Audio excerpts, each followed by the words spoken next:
Não deixemos de congregar-nos. Temos este mandamento em Hebreus 10, verso 25. Mas onde e como devemos congregar-nos, em face da triste realidade de haver muitos locais públicos de culto apostatados da verdade em nossos dias? Afinal, estamos nos esforçando para a manutenção da pureza e interesses da instituição religiosa ou dos de Cristo e da sua palavra?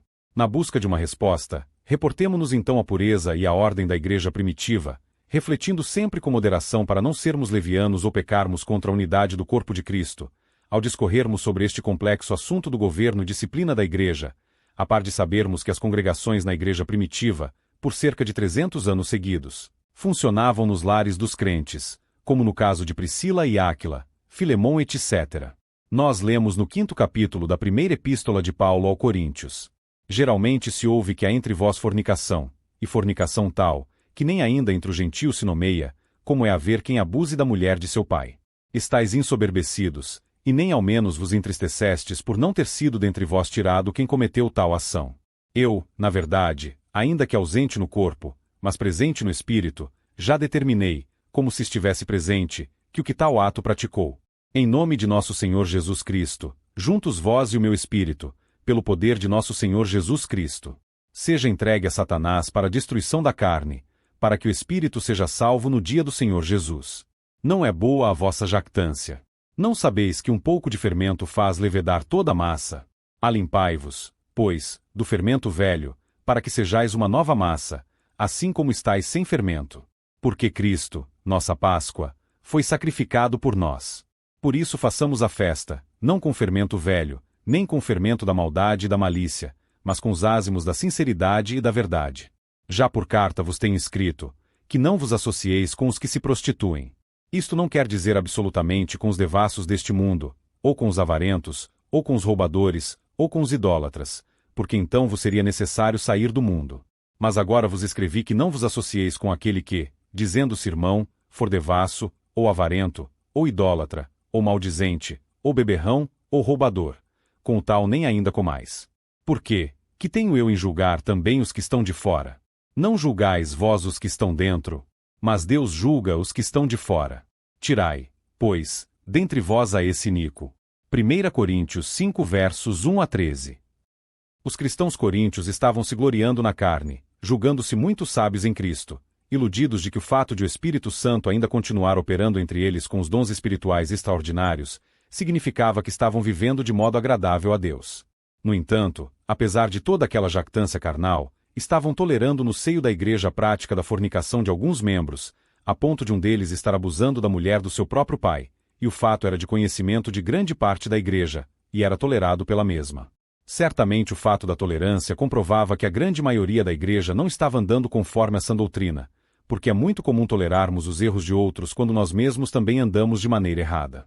Como poderia o Espírito de Deus se alegrar com a iniquidade sendo praticada deliberadamente na própria igreja? Tal foi a tristeza do Espírito, que apesar de estar ausente no corpo, mas presente em espírito, o apóstolo podia sentir a indignação e a sentença do Espírito contra aquele ato incestuoso, e por isso ordenou em nome de Jesus Cristo, estando os coríntios em acordo e unidade espiritual com seu espírito, que o tal cristão incestuoso fosse entregue a Satanás, para a destruição da carne, isto é, que fosse excluído da comunhão dos santos, e por isso ficaria exposto aos ataques do inimigo, de forma que, tendo passado pela disciplina determinada pelo Senhor de considerar os cristãos faltosos que não se arrependem de seus pecados como gentios e publicanos, pudesse ter o seu espírito salvo no dia do Senhor Jesus. Isto pode parecer duro e terrível, mas é, no entanto, prova da grande misericórdia de Deus para com os cristãos que são rebeldes, porque ele não os condenará ao inferno de fogo, mas os corrigirá, ainda que seja com o juízo extremo da morte física, debaixo das aflições produzidas por Satanás, sem que possam contar com seu socorro e livramento divino, enquanto viverem neste mundo, deliberadamente na prática de pecados, dos quais não pretendam se arrepender, de modo que se tornam merecedores de tais juízos da parte do Senhor. Os coríntios não tinham motivos para se gloriarem, porque em vez de se sentirem orgulhosos da sua posição, pisoteando aquele que estava caído, em vez de se entristecerem pelo seu pecado, e admoestá-lo para ser conduzido ao arrependimento, contribuíram para que aquele homem julgasse que a sua prática abominável não era nada ofensiva, uma vez que era bem tolerada pela igreja. Quando não admoestamos nossos irmãos faltosos, nós estamos dando provas de grande falta de amor e de misericórdia para com suas vidas, porque em vez de ajudá-los a não ficarem debaixo dos juízos corretivos do Senhor, nós contribuímos para que fiquem endurecidos em seus pecados. Deus impôs aos pastores conhecerem o verdadeiro estado espiritual de suas ovelhas. Eles não devem somente apacentá-las com a verdade, mas devem se responsabilizar pela maneira como cada uma delas tem andado diante de Deus, de modo que possam manter o corpo de Cristo saudável, incontaminado das corrupções que podem se espalhar como um grande contágio, quando são toleradas, e se deixa de exercer a disciplina determinada por Cristo. O pecado consentido na vida de qualquer cristão poderá vir a colocar a perder todo o rebanho, uma vez que é como um pouco de fermento que pode levedar toda uma grande massa. Por isso a vida dos cristãos não deve abrigar o fermento do pecado, porque ele se propaga facilmente por toda a congregação. Este dever de vigiar para não permitir a existência de fermento na igreja é de todos os cristãos, sobretudo dos ministros que estão encarregados do rebanho.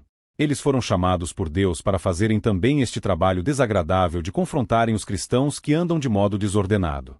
Se alguém fez profissão de pertencer a Cristo, ele passa a fazer automaticamente parte do seu corpo, e ao mesmo tempo está sujeito à sua disciplina. O fermento do pecado foi retirado por Deus da igreja, porque Cristo é o nosso Cordeiro Pascal, e assim como os israelitas fizeram no Egito para serem livrados da escravidão e da morte quando o anjo passou por toda a terra do Egito, mas não sobre os lares dos israelitas por causa do sangue que foi passado nas vergas e umbrais das portas de suas casas. De igual modo, os cristãos foram livrados do poder do pecado e sua consequência, que é a condenação eterna, porque lhes foi ordenado, tal como fora ordenado aos israelitas nos dias de Moisés, que procurassem diligentemente, no dia em que seriam salvos da morte pelo Senhor, todo o fermento que existisse em suas casas, para que fosse jogado fora.